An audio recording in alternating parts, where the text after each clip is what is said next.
The College Football Playoff Committee has spoken. We now know which four teams will be competing in the College Football Playoff.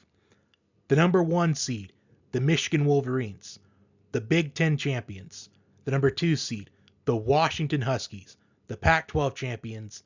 The number 3 seed, the Texas Longhorns, the Big 12 champions. And the number 4 seed, the Alabama Crimson Tide, the SEC champions. The first two teams out, the Florida State Seminoles, the ACC champions, and the Georgia Bulldogs, with their one loss being to the Alabama Crimson Tide in the SEC championship game. The College Football Playoff Committee is without a doubt in regret. In regret of not expanding the playoff to 12 teams this season instead of waiting for next year. Because I talked about last night how the College Football Playoff Committee was going to be in a catch-22, and it was going to be controversial no matter which way they went. Because they had to do something they'd never done before. It was either A, leave out an undefeated Power 5 champion, or B, leave out the SEC champion. And they have made their decision. They have decided to leave out an undefeated Power 5 champion for the first time ever. And the chairman of the College Football Playoff Committee, he made a statement saying that Florida State is not the same team without quarterback Jordan Travis.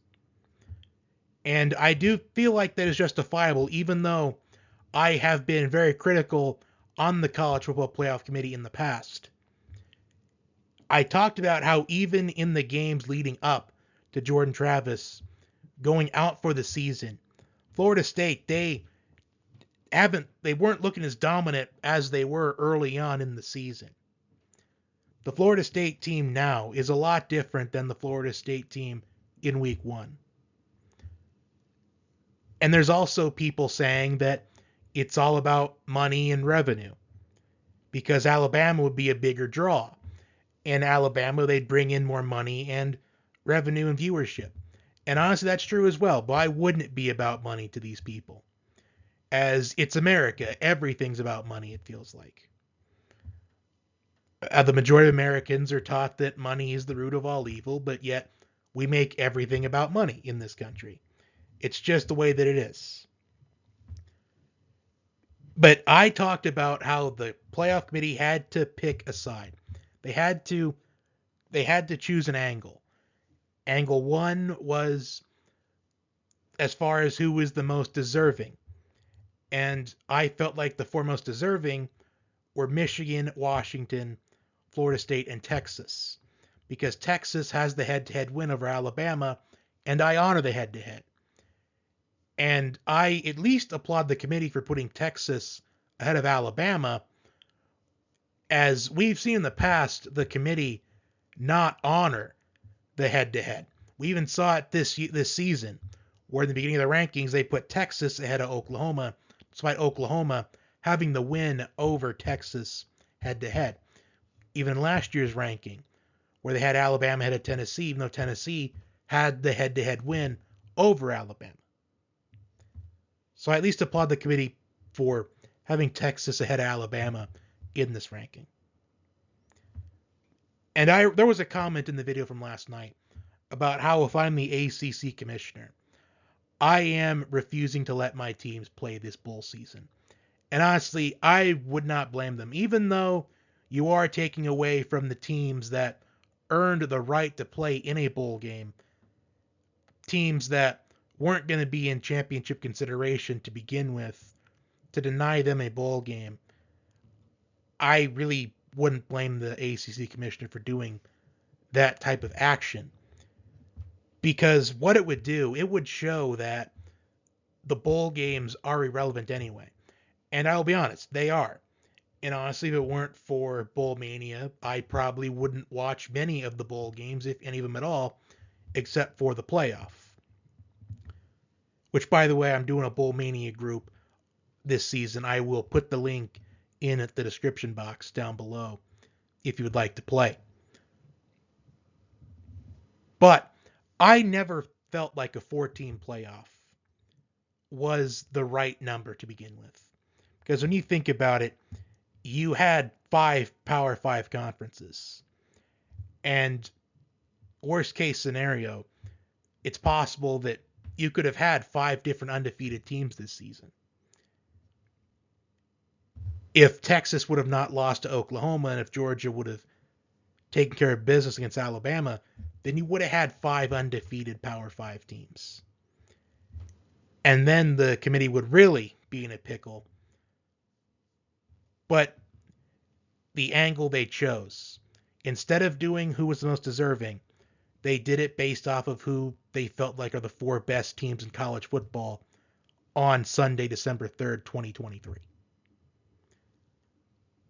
And they chose Michigan, Washington, Texas, and Alabama as those 4 best teams.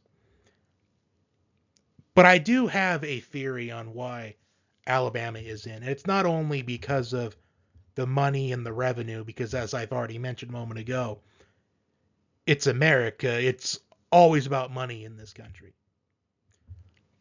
But number one, I think they did this because of what happened with TCU last season and the way they lost to Georgia in the title game. 65-7, worst championship game of all time.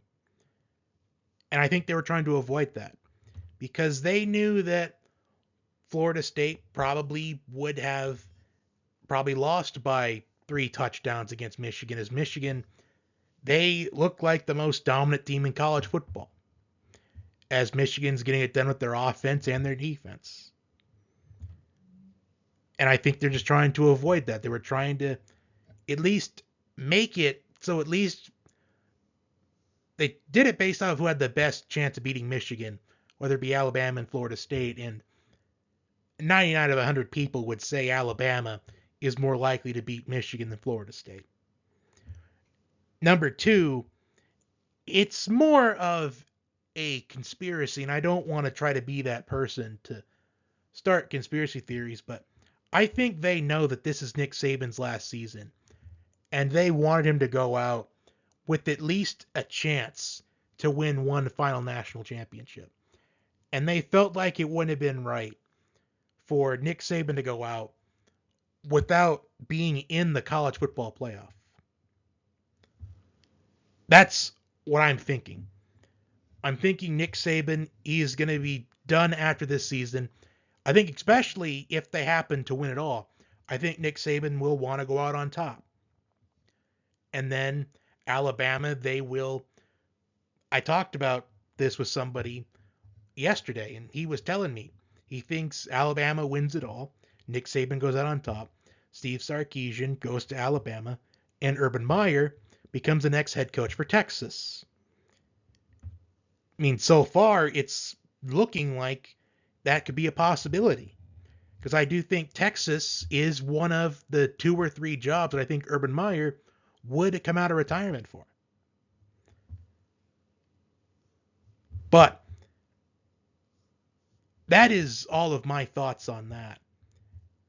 As I do feel like, as far as the 4 best teams in college football, I do think that these are the 4 best teams, even though I feel like Georgia had somewhat of an argument as far as being one of the 4 best teams, despite losing to Alabama.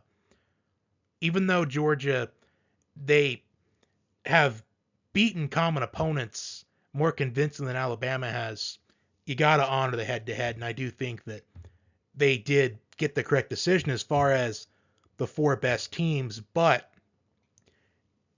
if I'm Florida State, I am absolutely refusing to play in the bowl game that they get invited to. And it's unknown to me right now what bowl game that is, but if I'm Florida State, I'm honestly not making an effort to want to play in this game. In fact, I would not be surprised if Florida State just declined the invitation altogether. Because that's honestly what I would do. Because I'm a Florida State fan, I'm probably not even going to bother with college football the rest of the season. And I wouldn't blame them at all. But that's my thoughts. Do you think the committee got it right? Do you feel like they got it wrong? Let me know in the comment section down below. Until next time.